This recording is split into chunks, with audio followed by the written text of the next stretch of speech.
Bueno, regresamos a esta semana con Raquel, tenemos con nosotros a Juan José. Estábamos hablando sobre la situación económica un poco deprimente, aunque estoy de acuerdo contigo, yo creo que las reformas que se están haciendo van a tener un impacto grande en el próximo año y las personas lo que tienen que es entender eso. Pero esta semana pasada fue una semana muy importante, vamos a hablar un poco sobre lo que está ocurriendo en las fiestas de San Fermín para las personas que no han ido. Y qué es lo que ocurrió. Yo sé que tú has participado, si nos puedes hablar un poco sobre eso. Yo fui de niña, pero de verdad que es un evento espectacular. Sí, como comentamos muchas veces, el tema de los Sanfermines, todo el mundo debería ir por lo menos una vez en la vida a Pamplona en esta época, hacia principios de julio, porque el día 7 de julio es San Fermín y se celebran unas fiestas, la verdad es que muy divertidas, que tiene su versión de día, tiene su versión de noche, tiene su versión de madrugada y su versión de día. Son fiestas casi las 24 horas del día. La verdad es que es muy emocionante. Yo fui hace unos cuantos años y es emocionante ver como toda una ciudad entera, no solamente los que viven allí, sino todos los que de fuera vamos, está vestido de blanco, con unos pantalones blancos, una camiseta blanca y con un pañuelo rojo. Todo el mundo. Sí. Es muy emocionante, gente que quiere con ganas de divertirse, con ganas de vivir la fiesta durante el día, de conocer gente diferente, los encierros, digamos, el correr delante de los toros por las mañanas, que es muy peligroso. Y que gracias a la tecnología y gracias a Internet se pueden seguir todos los días, y hay vídeos en Internet que se pueden seguir los encierros todos los días. Y muchas personas cuando piensan de la fiesta nada más que piensan de esa parte. Yo fui de niña y lo vi, y claro, es muy emocionante esto de la corrida de los toros.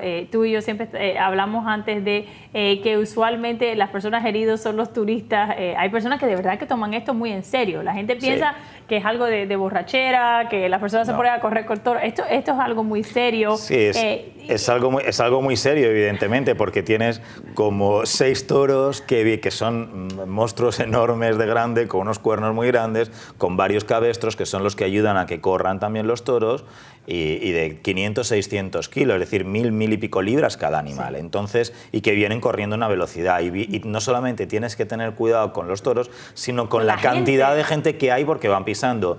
Entonces, los que realmente son profesionales, por decirlo de alguna forma, son normalmente la gente local o los españoles que vienen de fuera, pocos extranjeros, que se meten en la cama a las 12, 12 y media de la noche para poder dormir, estar descansados, levantarse a las 7 de la mañana, tomar su sitio, y porque los toros, el encierro, digamos, la corrida de los toros empieza, que los toros vayan corriendo toda la ciudad, casi toda la ciudad de Pamplona, eso empieza a las 8 de la mañana.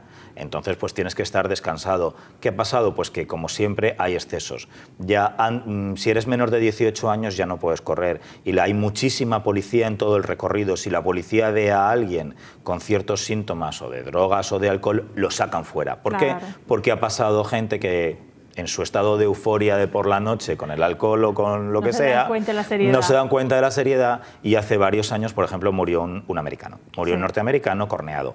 Entonces, el tema es muy serio, y hay españoles y extranjeros que se preparan muy bien y que están deseando que llegue estas fechas para correr en San Fermines. Y es una tradición que también va de padres a hijos. Veía en televisión hace unos días cómo era un abuelo, el padre, y ahora está corriendo el hijo de 22 años, y que muchas veces el hijo corre al lado del padre, pero en algún momento se tienen que separar. Claro. Entonces eso es muy peligroso.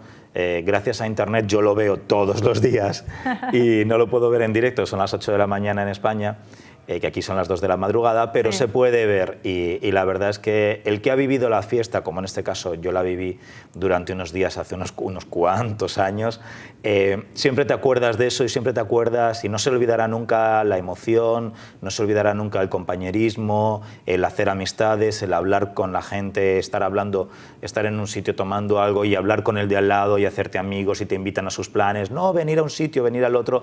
Ese ambiente no se olvida nunca. Y como he dicho antes, todos deberíamos pasar en algún momento, alguna vez en nuestra vida, o de una forma o de otra, dependiendo de la edad, por Pamplona a principios del mes de julio para vivir un poco y degustar ese ambiente de San Fermín, aparte de la gastronomía. Claro. Aparte de la gastronomía, que eso es otra cosa.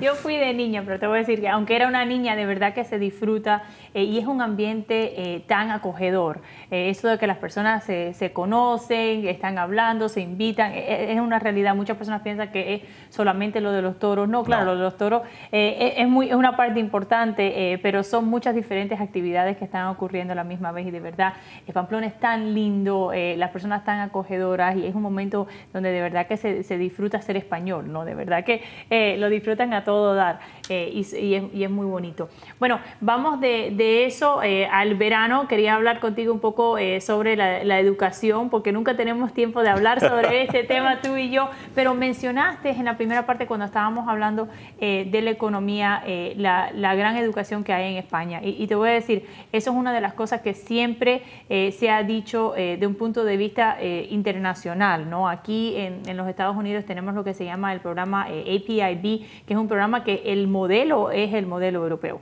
Y entonces los exámenes, los niños tienen, la educación que toman aquí está basado en el modelo europeo.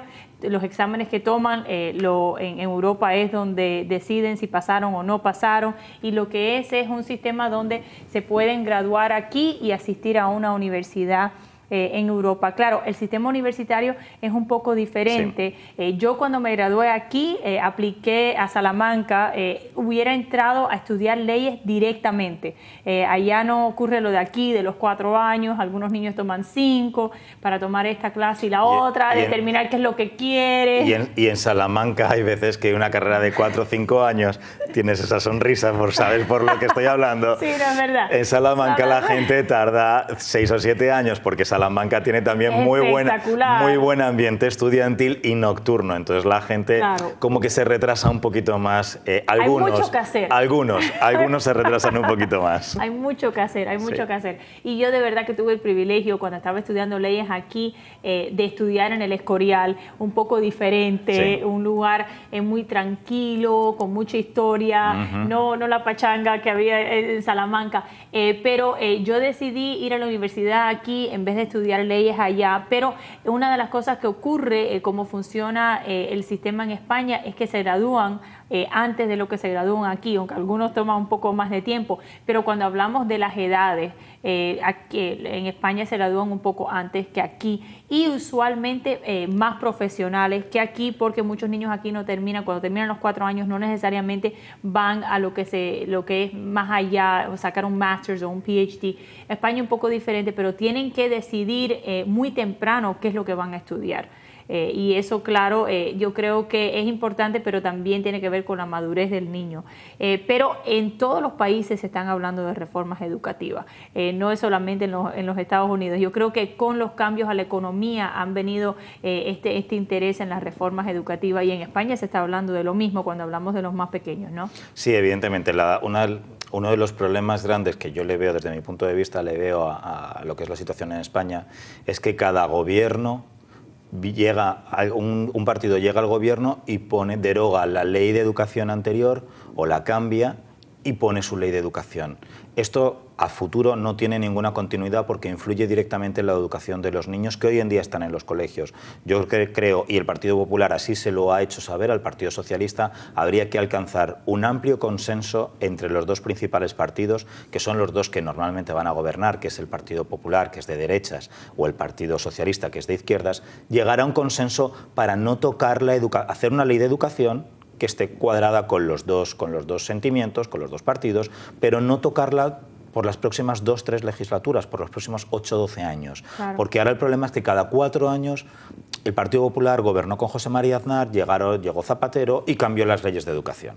Y puso sus leyes de educación. 7 años después el Partido Popular ha llegado y está cambiando las leyes de educación. ¿Por qué? Porque las leyes de educación que tenía el Partido Socialista no estaban basadas en el esfuerzo. Tú podías repetir, te podías pasar de un año al otro con 4 o 5 materias suspensas.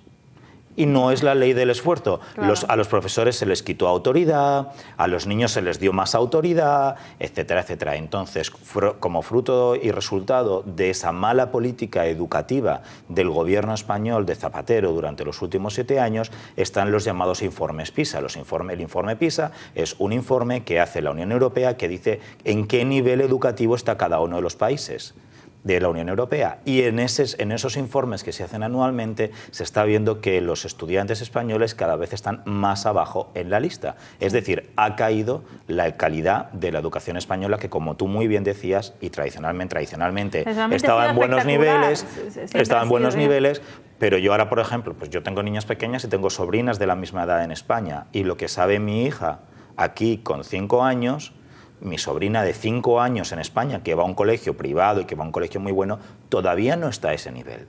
Entonces, la calidad de la educación en España ha caído en los últimos años, y por eso es por lo que queremos cambiar algunas cosas de la educación. Queremos que la educación se base en darle autoridad al profesor. Claro. Y sobre todo que esté basada en la ley del esfuerzo. Tú no puedes pasar de año si has suspendido el 50 o el 60% de las materias de este año, porque se va acumulando. Si no has sido capaz de aprobar este año, no puedes hacer el año que viene.